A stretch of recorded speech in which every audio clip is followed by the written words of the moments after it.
Good morning students.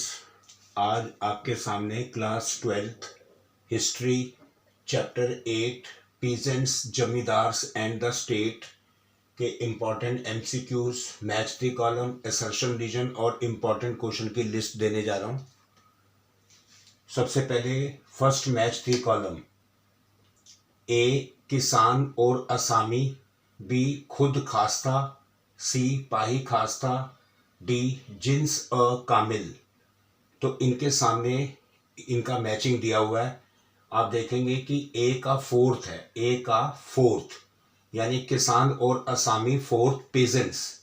तो इसका मतलब है कि किसान और असामी वो होते थे जो खुद खेती करते थे।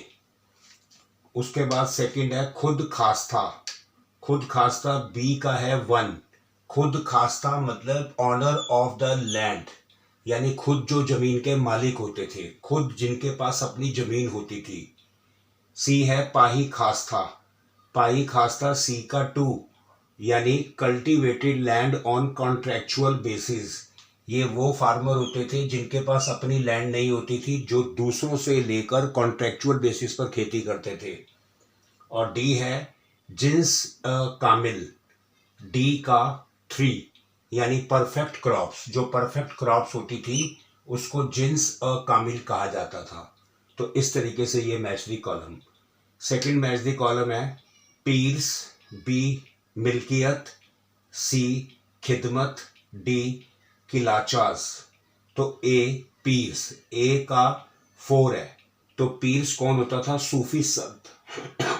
जो सूफी बड़े बड़े संत होते थे उनको पीर्स कहा जाता था, जिसको गुरु भी कहते हैं। बी मिल्कियत, बी का है 1। पर्सनल लैंड यानी मालिक, मिल्कियत कि ये जमीन की पर्सनल लैंड का मालिक है। तो पीर्स था सूफी संत, मिल्कियत थी पर्सनल लैंड जिसके पास अपनी खुद की जमीन होती थी। सी खिदमत, सी का है 2। Certain services for the state यानी खिदमत कीजिए, जैसे हम बोलते हैं कि मैं आपकी खिदमत में खड़ा हूं, यानी मैं आपकी सेवा में खड़ा हूं। तो खिदमत कुछ सर्विसेज जो स्टेट यानी गवर्नमेंट को दी जाती थी।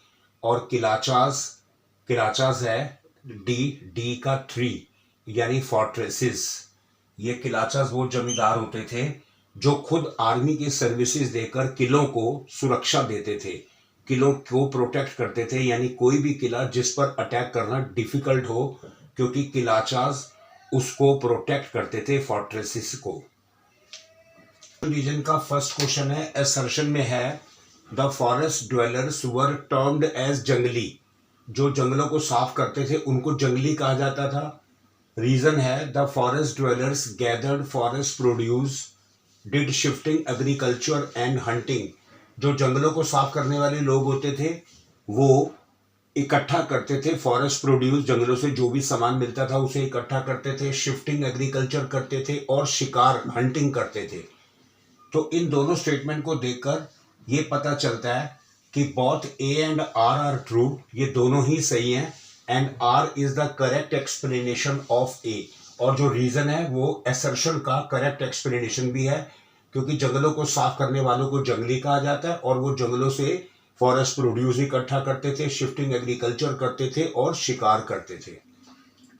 क्वेश्चन सेकंड असर्शन रीजन है, असर्शन है manuscript of Ain-i-Akbari was revise 5 times by Abul Fazl. की मैन्यूस्क्रिप्ट जो आईने अकबरी की थी उसे 5 बार अबुल फजल ने रिवाइज किया था।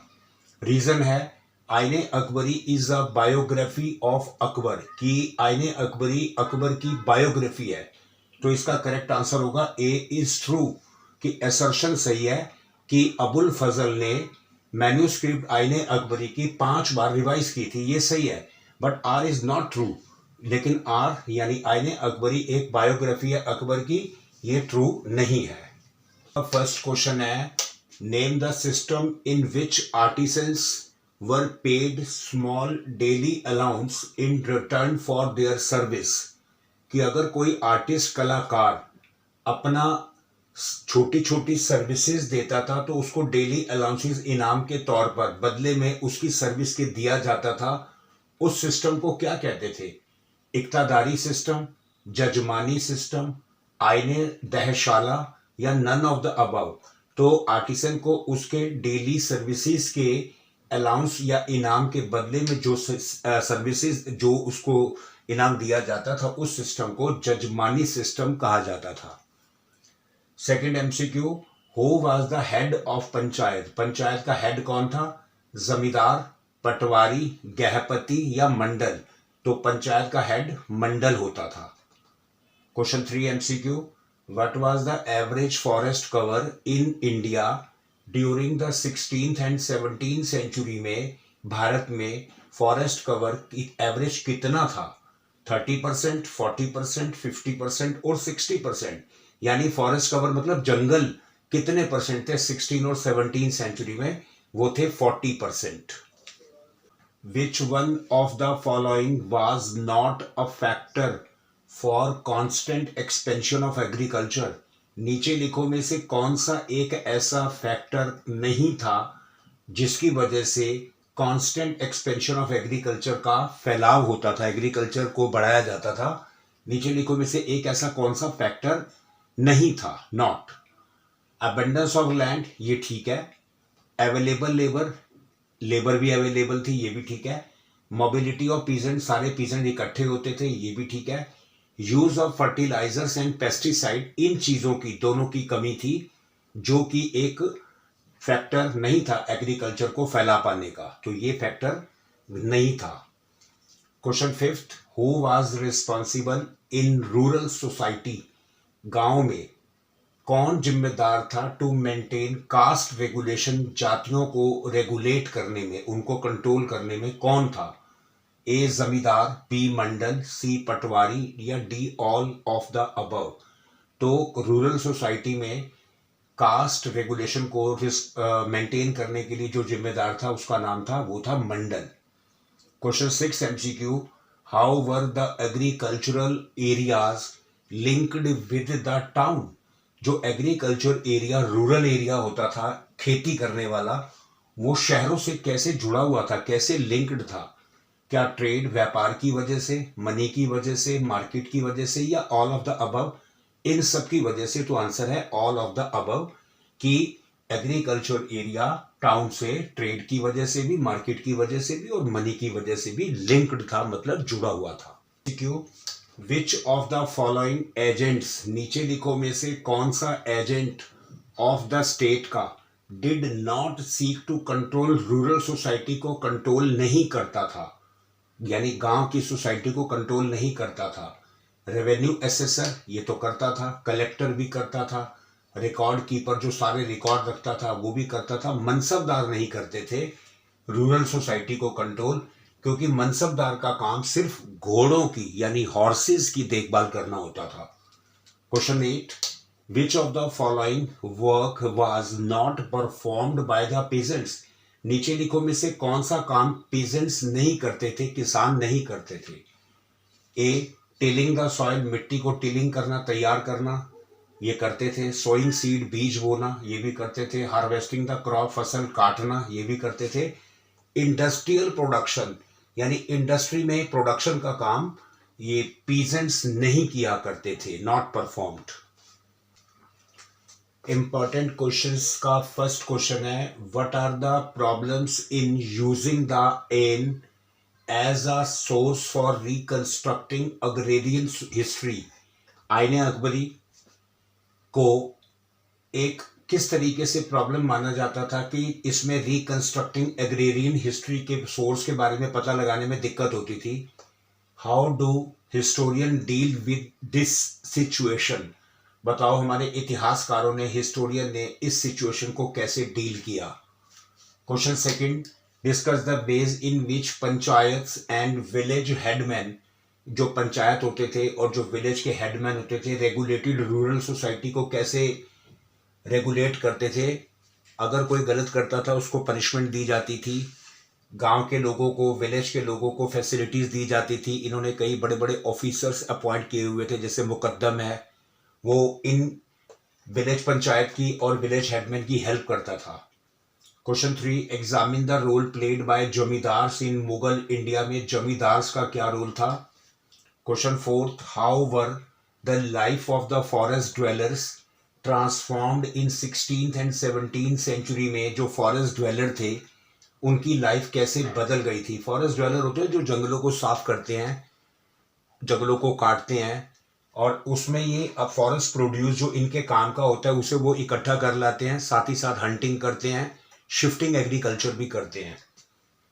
Question fifth, to what extent do you think, आप किस हद तक सोचते हो कि caste was a factor in influencing, कि कास्ट ने किस तरीके से सोशल और economic relation in agrarian society में सोशल और इकोनॉमिक रिलेशन को प्रभावित किया था कास्ट ने। Next, examine the evidence that suggest that land revenue was important for the Mughal fiscal system.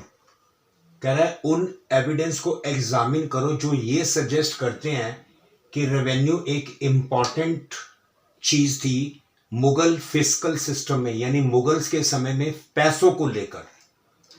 तो भाई इन्होंने क्या किया हुआ था, मुगल रूलर्स ने दीवान और आमिर गुजार को जैसे कुछ बड़े बड़े बंदे अपॉइंट किए हुए थे जो कैश और किसी भी तरह के काइंड का ध्यान रखते थे, पूरी कैलकुलेशन करते थे, उसका रिकॉर्ड रखते थे।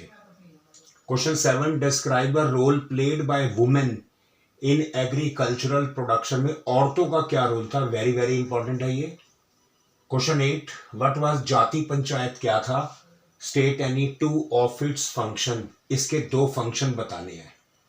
Question 9, which terms were use for peasants in the 16th and 17th century में पेजेंट्स के लिए कौन सी टर्म्स यूज की जाती थी, difference between different kinds of peasants, अलग अलग तरह के पेजेंट्स के बीच में फर्क भी बताना है। इसका आंसर हमारे शॉर्ट्स में है, आप वहां से इसको देख सकते हैं, रीड कर सकते हैं। Describe the technologies that were used by peasants, peasants कौन सी टेक्नोलॉजी यूज करते थे during the period of 16 and 17th century में। तो भाई पेजेंट्स जो टेक्नोलॉजी यूज करते थे वो ज़्यादा मॉडर्न टाइप की नहीं होती थी, पुराने टाइप की थी। एक तो वो ड्रिल यूज करते थे, वुडन प्लॉ यूज करते थे, जाइंट ऑक्सन यूज करते थे, और लेबर खुद काम करती थी। Question 11, what was the role played by caste in the organisation of rural society, rural society में कास्ट का क्या रोल होता था। क्वेश्चन 12, वेरी इंपॉर्टेंट, 5 मार्क्स का बोर्ड में आएगा। Describe the condition of village artisans, गांव में जो आर्टिसंस कलाकार होते थे इन द 16th सेंचुरी में उनकी क्या कंडीशन थी। Question 13, very very important, 8 marks का बोर्ड में आएगा। Describe the condition and role of women, औरतों की क्या कंडीशन थी, उनका क्या रोल था in agrarian society, agricultural society में in the 16th and 17th century में। तो स्टूडेंट्स,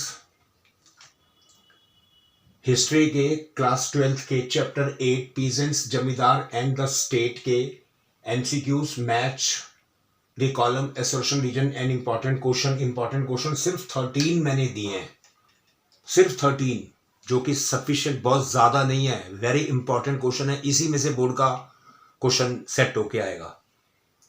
और आप एनसीईआरटी पे फोकस रखिए, जितने भी मैंने क्वेश्चंस दिए हैं आप देखेंगे कि ये आपको टॉपिक वाइज एनसीईआरटी में मिलेंगे। सेकेंडली, आप हमारे सारी वीडियो अरोड़ा कोचिंग पे वीडियोस शॉर्ट्स देखते रहिए।